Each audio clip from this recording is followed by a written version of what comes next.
Hello, this is Sheshachalam from Astrogat Mysore.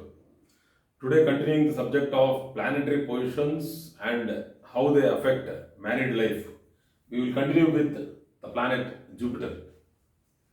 Here, I am arbitrarily taking one of the lagnas. It is not that it is only Mithun lagna what I am taking here today. It can be any lagna. I am just telling you that I consider these houses very important for understanding how the married life goes ahead. The other houses are supportive houses, like the fourth house, the third house, fourth house, and the fifth house, 9, 10, and 11. These are supportive houses for marriage. But the main houses which actually either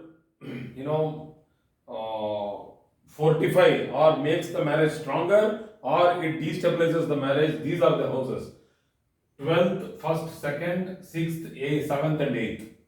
So I have not put the North Indian chart here because I have a lot of space constraint, but still I think this is a easier way to understand. So let us understand. If I have understood the North Indian chart, I think people should also put in their time and understand the South Indian chart. So okay, so there are only two types of charts here. So okay, so why am I taking this 12th house, second house? Because second house is Kutumbasthana, family. First house is the self, very important, the character of the person. 12th house is how he relates himself, how he acts in situations when he has to interact with the material factors of this world through his body. That is, how we understand this world through our senses, sensuality or sensibility. Both things come in this 12th house. So, how we relish, whether if you are eating an ice cream, it should not taste like hot soup. So, ice cream should be tasting like ice cream. So, if it is tasting like something else, if it is tasting like a tonic or a syrup, then means something is wrong in the ice cream or something is wrong in you. So that particular correlation between normalcy, what we consider normal for this society, even 10 people are eating ice creams, all the 9, if they tell that we are eating ice creams, and one guy tells that I'm drinking a syrup, I don't like this, it is so pungent. So that means either he is right, all the 9 are wrong, or if you take the majority, the 9 are right and that fellow is wrong. So odd man's out. So that's what is the 12th house. Very, very important to understand whether the person suits or sets within the framework of the social norms or not. So that is very important for married life.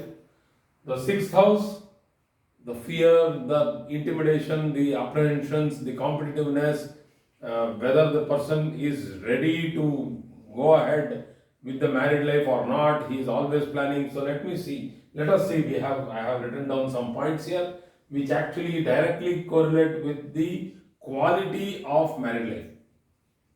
Usually, when Jupiter is in the Lagna, the ascendant, we take this as a beautiful position for married life because these people think responsibly. The most important point for married life is commitment. Once you give a word, you are not supposed to take back that word and tell that, okay, we have had a relationship for 8 years, now I am going to get married to somebody else. No. If you are having a relationship for 8 years and the girl or the boy is ready to get married to you, first of all, having a relationship for 8 years itself is wrong. You should have got into the marriage much earlier. But I have seen many cases where the relationship is for more than 2 years or 3 years, and suddenly one of the partners breaks the relationship and gets into a marriage, and the reasons are very trivial reasons. But here in this case, when Jupiter is in the first house, there is no chance of stepping back. These people are very strong. I am talking about a only well posited Jupiter. If the Jupiter is bad, I will talk about it in the next point. So if Jupiter is strong and well placed, then they are responsible. They are little pompous. They want extravaganza. They want to look rich. They spend a lot of money on their appearance in public. So that is once again very important for married life. The spouse, if she wants to know whether her husband is having these types of characters, this is very important. likes big business, houses, anything big. You want a big car, you want a big plot. So that urge to show off is there when Jupiter is there in the ascendant. They are very honest, excellent quality. One of the most important qualities for a marriage to stay is that a person should be honest and wise. They are wise, they know what they are doing, they are silent, they think and then they work. These people don't act suddenly, abruptly like Mars. They don't jump like Mars. They have a lot of composure. So these are very good qualities. These are very good qualities for a stable marriage. I will not call it as a happy marriage, I will call it as a stable marriage. And why? Though these people are not very artistic, they are not very, spontaneous, creative, but they are responsible, they are honest, they are wise, they are stable, they have a lot of composure. So that is a very, very important point for marriage to stay for a long time. Okay, let us go with Jupiter in the second house. It is the Karaka for the second house. Obviously, second house Jupiter for any Rashi, for any Lagna. Here I have taken it because Jupiter gets exalted in second house. But anyway, second house, it gives Dhanasthana, it gives Dhana Yoga, gives a lot of money, lot of earning. So there is good earning, gains through property, investments, a big family. They love their family, they love their extended family like aunts, uncles, cousins. They love their family, they get attached to family. So this also is a very important point now. If the girl wants the boy not to get attached to his family, then better not marry a person with Jupiter in the second house. He loves his food, he loves his business. So it's like he loves the area where he is living. So if it is done the reverse, if the girl has Jupiter in the second house, obviously she will have a lot of attachment towards her brothers, sisters, family, extended family. The family will be big. If you cannot handle big family, think about it. So this is a very good, excellent position of Jupiter, second house, which gives a very good bonding between mother and son or mother and daughter. So very beautiful placement for married life. Sixth house, extremely bad position for Jupiter because first thing, it makes the person frail, weak in constitution, is fearful and always towards the becoming either getting into fever or falling sick. So it's always lethargic, does not think of fitness. So this Jupiter, I'm talking only about one Jupiter's placement. Do not think that for anybody with sixth house Jupiter will all be frail and weak, because if they have a sun in the Lagna or if they have a Mars in the Lagna, obviously they will be very good bodybuilders. So they will plan too much, too much of planning. If you spend too much time on deciding whom to marry, when will you marry? So I have got many charts who are having a lot of anxiety problems and people who keep on thinking as to whether I should go for this, go for that, do this, do that, whether I should continue my education or should I get married. What will happen if I get married and the boy or the girl whom I get married to, my spouse, will not allow me to study further. So a lot of things, because these people love research, they want to go for higher studies. So why higher studies? Because this is the third from the fourth house. So they would want to go for higher studies. Jupiter in the sixth house, these people are very studious. They want to go for higher studies, but situation and age will not support most of the time, and that is why they get a little bogged up with regard to the problem of time, because it's like the girl is around 27 years old and she wants to finish her doctorate when family is forcing her to get married, and also the age is also prompting her to get married. So she is now asking me, calling over the phone, that should I go in for a love marriage, should I wait, or should I finish my doctorate, whether I will be getting a nice suitable match after I finish my doctorate. I'll be old by that time. So this particular shaky confusion will be there for people who have Jupiter in the sixth house. So they will also have disinterest in intimacy. That is the opposite of the 12th house, the 6th house, and they will have disinterest in intimacy, and they will be mostly going for the profession, because the fifth aspect from the sixth is the 10th, so that is for professional success. So these people will always keep planning for their future as to how to do, where to establish myself, and how to grow. So this is not such a great position for married life, because it is also the 12th from the 7th house. So this is the 7th, so 12th from the 7th is the 6th house. It actually keeps destabilizing the marriage. Whenever the Dasha Bhukti of Jupiter keeps running, it keeps shaking the the pillars of marriage. So it's like they become too what you call as suspicious, or sometimes they start, it's a negative way of questioning. They become sarcastic, sometimes they become very critically, pessimistic. So this destabilizes marriage.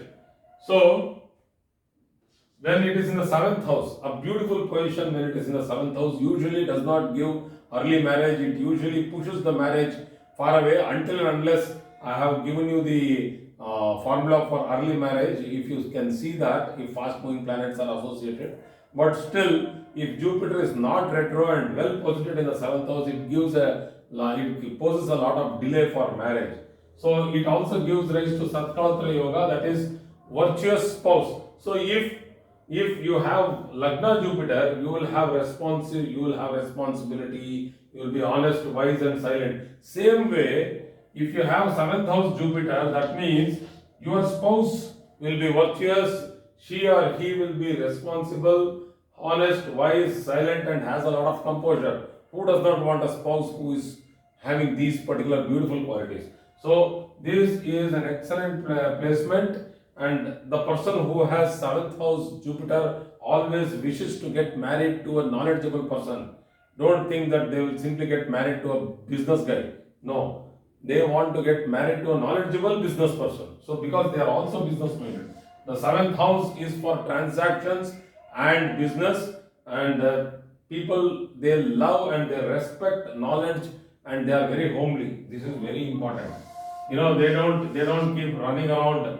They don't come late to their houses. They don't come late to their home. The house becomes a home. So they arrive early. They love their family. They love their children. They want to sit and play with their children, spend good time with their children. So it's an excellent placement actually for marriage and married life.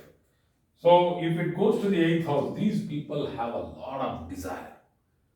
They have a lot of desire. They get attached to sometimes to property, and then they get into litigation. They get into a lot of documental problems. So that is a different issue. But if eighth house Jupiter and the dasha is running, there will be some type of a separation between the husband and wife. They'll be going through a lot of silent moments where they would not. It's like both of us understand that this is not working, and we are silent. We don't want to unnecessarily take it up to the next level and fight. So they don't want to.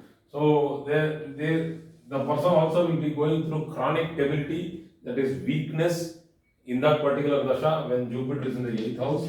So wants to become very rich because desire of big things.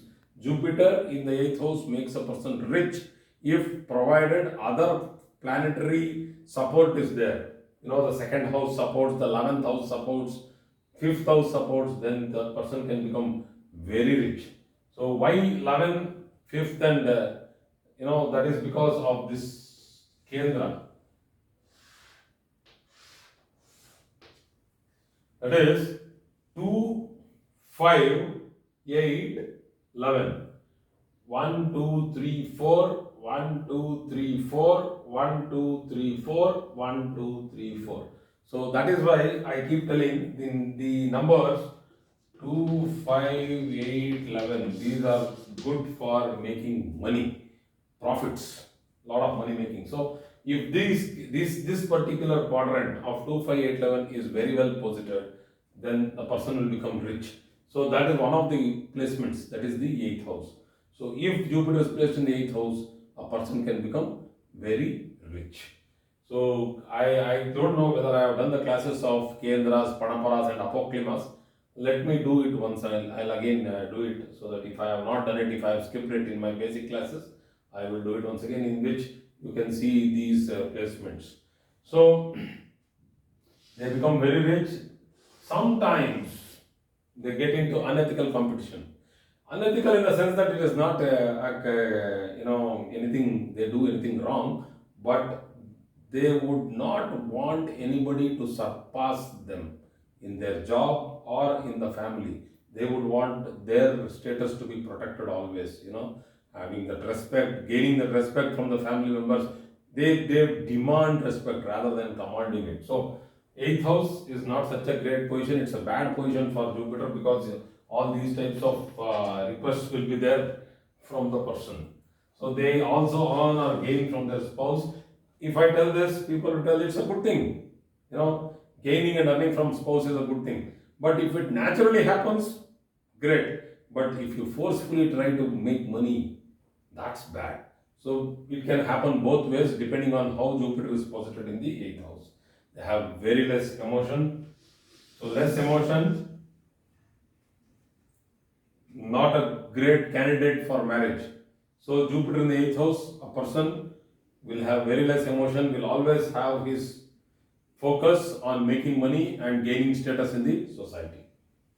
So, but they become super rich if it is well posited, no doubt about it. So let us go for the 12th house, that is one behind the Lagna. Usually Jupiter in the 12th house, I love that position because it gives you a lot of spirituality. Spirituality. And where does spirituality come and sit in marriage? No, it doesn't come and sit in marriage. Until and unless the spouse also is spirituous. So if you are correlating a chart in marriage matching, please see that if you have a Ketu in the 12th house, then you can match a person with Jupiter in the 12th house. If you have a Saturn in the 12th house, yes, you can match a Jupiter in the 12th house. But if you are having Mars in the 12th house or Venus in the 12th house, please do not match it with Jupiter in the 12th house, because there will be a lot of difficulty. Because Jupiter in the 12th house, they do not want to be too intimate. The physical intimacy, they don't like it too much. They are okay with it. So they are like, they keep correcting, the habit of correcting the other person. That is a very dangerous thing for marriage. If you can see a mistake happening, keep quiet and the mistake will slowly get rectified, or else you should know how to correct it. The problem is that you cannot keep correcting your spouse.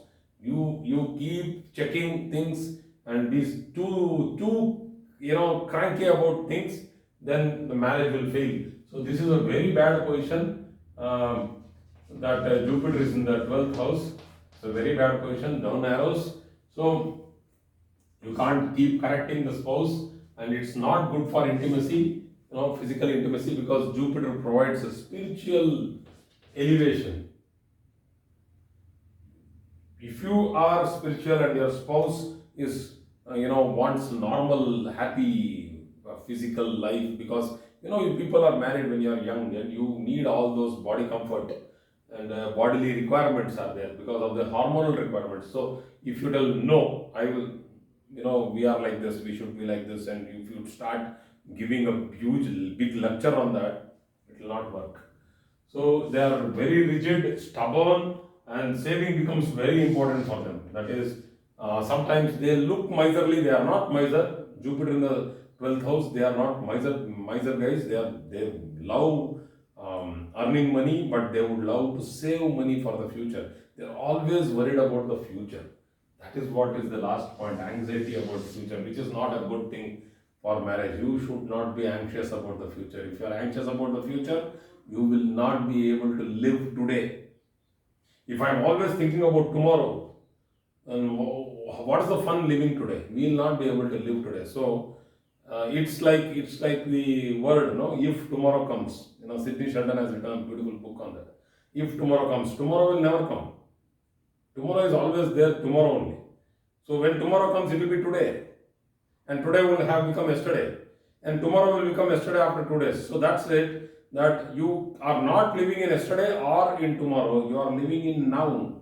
Now. So now, living in now is sun, moon, Mars, Venus.